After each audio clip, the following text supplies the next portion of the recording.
मेरे प्रिय, क्या तुमने कभी सोचा है कि तुम जिसे खोज रहे हो वो तुमसे कितनी दूर है?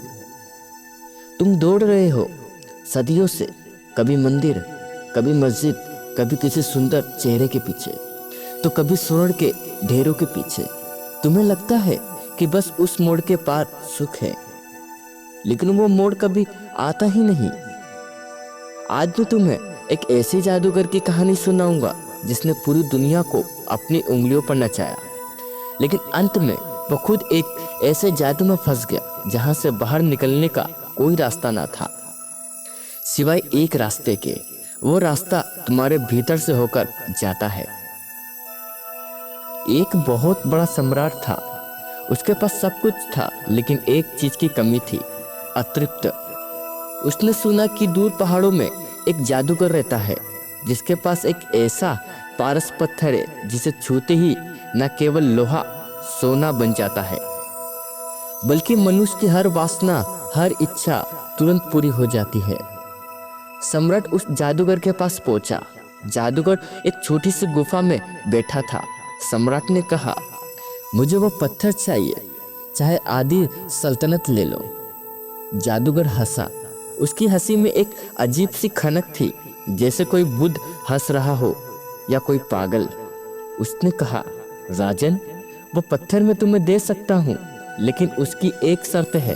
वो पत्थर केवल उसे फल देता है जो मांगने से पहले होने को राजी हो जाए। सम्राट समझा नहीं। उसने सोचा, ये दार्शनिक बातें छोड़ो, पत्थर दो। तुम भी तो यही कर रहे हो ना।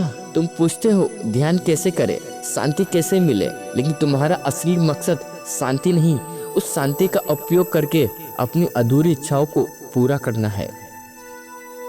तुम शांति को भी एक साधन बना लेते हो। सुनो, जादूगर ने वो पत्थर सम्राट को दे दिया। सम्राट खुशी खुशी महल लौटा। उसने पत्थर को छुआ और कहा, मुझे सबसे सुंदर स्त्री चाहिए, और क्षण भर में वह वहां थी। उसने कहा, मुझे अमृता चाहिए, और उसे लगा कि अब वो कभी नहीं मरेगा। लेकिन जैसे जैसे उसकी इच्छाएं पूरी होने लगी, सम्राट के भीतर एक भयानक सन्नाटा छाने लगा।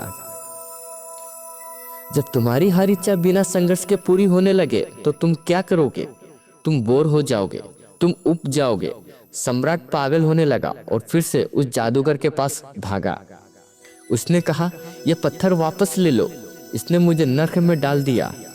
जब मेरे पास इच्छाएं थी तो कम से कम मेरे पास एक कल था, एक आशा थी। अब तो मेरे पास कुछ बचा ही नहीं। जादूगर ने मुस्कुराते हुए कहा, यही तो जादू है। जब तक तुम बाहर खोज रहे थे तुम भिखारी थे।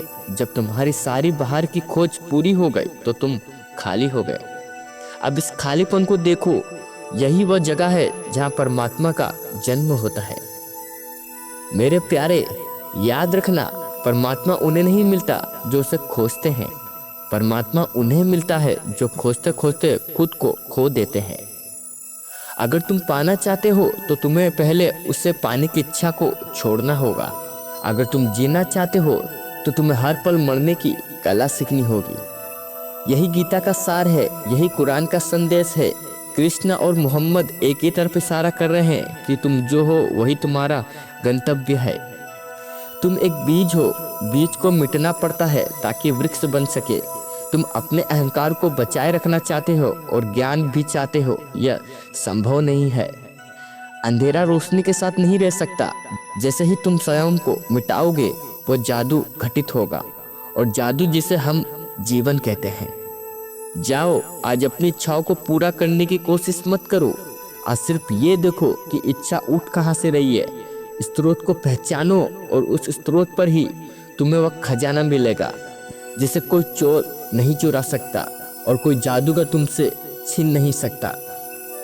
मौन हो जाओ और देखो, बस इतना ही काफी है।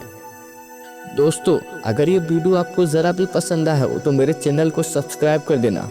मैं इतनी मेहनत से वीडियो बनाता हूँ, लेकिन मेरे वीडियो पे व्यूज़ ज़रा भी नहीं आ रहे, तो मेरे को ज़रूर सपोर्ट करें, अपने दोस्तों को शेयर करें।